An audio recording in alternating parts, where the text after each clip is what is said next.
Hello, families. I'm Deanne Kidd, and I'm going to be reading today Be Responsible Like Max. As I read, I would like for you to pay attention to some of the different tips that I will give you as we read the story. I also will give you some ideas and different things that you can do with your little learner instead of just reading the story. Sometimes we get into a habit of just reading the story, and that's okay sometimes too.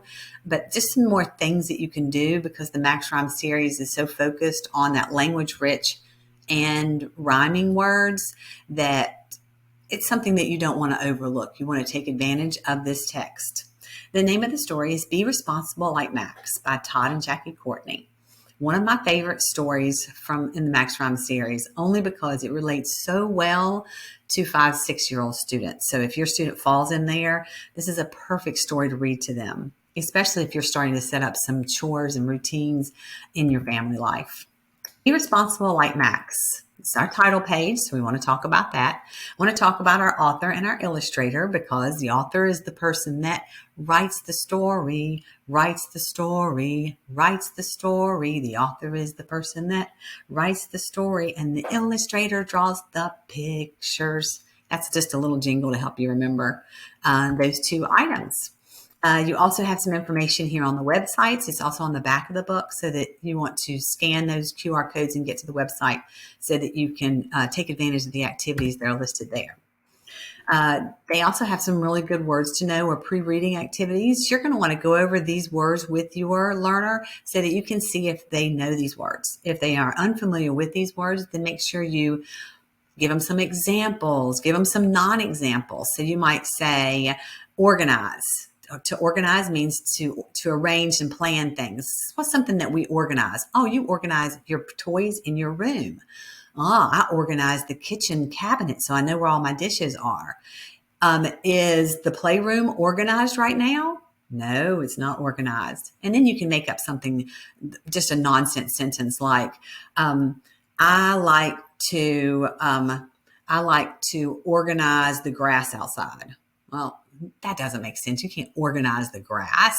So you can make some silly things up like that to see if they catch those words that you're trying to use. And it helps them stick in their head too.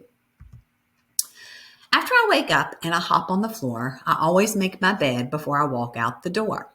So you've got floor, door. Give them some good rhyming words.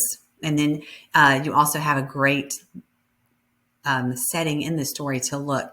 So you have outside the windows, you can see what's going on.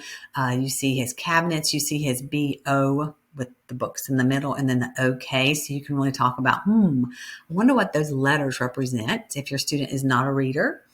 You can talk about the rhyming words.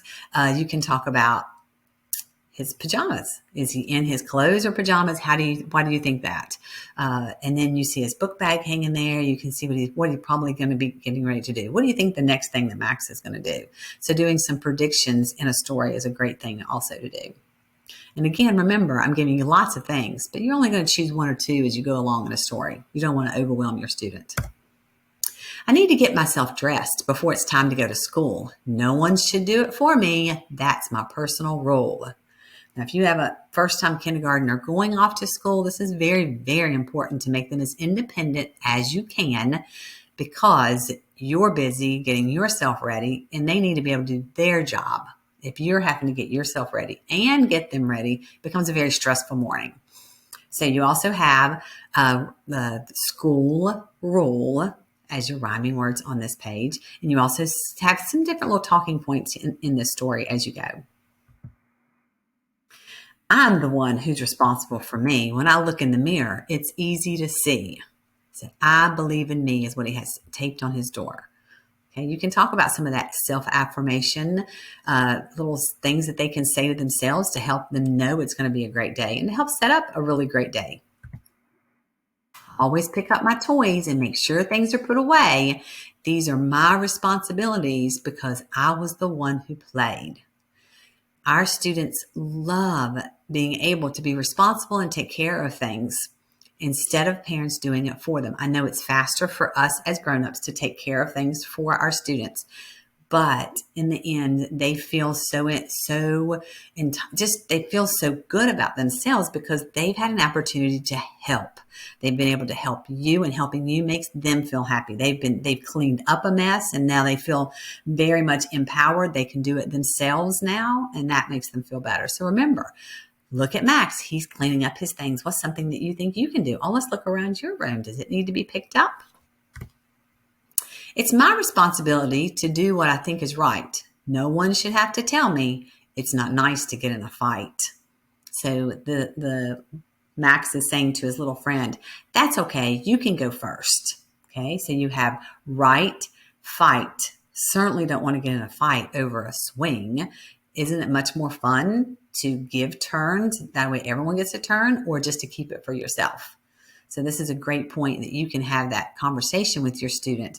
And a lot of times you can take these conversations and apply it to something that might have happened in their life and think and just kind of twist it a little bit so that it kind of goes along with what's going on here with Max. And then they can talk it through and be, oh yeah, I should have handled that maybe a little differently. When I have played outside, I've gotten all dirty. I'm responsible for taking a bath before dinner at 5:30. And we can talk about that word responsible. What does it mean to be responsible? What does Max have to do before 5:30, before his supper time? So he knows that he says, can I take a bath, please? And Mama's talking bubble says, of course you can, Max. So he knows he's dirty and he's got to clean himself up. He is not complaining about that. He's just taking responsibility and doing what he needs to do. Do we like to take baths? No, not always. Is that something that's like our favorite thing to do? No, not necessarily. Would we rather be playing and leaving messes out? Well, certainly we would. But to be responsible, we need to take care of ourselves and do these items. It's my responsibility to always clean my room. I use the vacuum on the carpet because it won't clean with a broom. Now, you may not have a vacuum that your student is able to use, okay? But you can use other tools. They can use other things to help get the carpet cleaned. And if you ever find a small vacuum or something that would let your student be more responsible, anything that we can put in our students' hands to let them feel that responsibility and take that empowerment to be able to do it themselves, I like to really encourage. And even in a kindergarten classroom, they know I plug it in and I take it out, but they do the cleaning. If they made the mess, they clean it up. Never have any issues with that. They love, in fact, they line up asking, can I get a turn with the vacuum cleaner? So it's the little things that they love that you think that they won't, or you think it's just easier if I do it for them. So again, you have that word responsibility, and then you have room, broom, room, broom, Always point out that ending sound so they can hear it when you're reading. Helping mommy with the dishes is the polite thing to do. We eat together as a family, so we clean together when we are through. And then that's another great talking point. Is it fair to walk away and leave mom to do all the work herself? Is it more fun to talk together and carry over the dishes and do your part? Well, certainly it is. A lot more fun than running off by yourself someplace. So it's a good point to talk about the kitchen and how everyone here is working together. And then you have your words in here also that you can talk about. Your setting is your kitchen, so you can talk about that. And you can even talk about little sister here carrying her bear with her. Is she able to help much? Well, she's a little sister, so does she do as much as Max being the big brother? Another good thing that you can compare and talk about. I should always brush my teeth every morning and every night. It's my job to keep my teeth clean and to make sure I do it right. So you have night, right, night. You can also, when you're reading the story, you can stop and say, I should always brush my teeth every morning and every night. It's my job to keep my teeth clean and make sure I do it. Let your student come up with the word. They can come up. They're learners. They can listen and try to figure out the word, especially if they've heard the story before. But even if they haven't, they can figure out exactly what the word is going to be. You can talk about the setting again. You see his little duck in this one, his story. Both of them are in their pajamas now. So what's coming up next, do you think? And you see them both brushing their teeth together. I always take time to organize before I go to bed. I get my backpack together and make sure my book was thoroughly read. So he has made sure he's responsible to do his homework and read his book before he puts it back in his book bag. He has his clothes laid out for the next day. Such a great thing to do and be responsible so the mornings go much smoother. So he's all ready and ready to jump in that bed. So, and ready for the morning even better without the messes in the way. His book bag's ready, his things are ready, and he's ready to have a great day. Again, here's our characters in the story. So you can talk about Max and Molly and Mama and Papa that we saw in the story, and then his other friends that would be in here as well.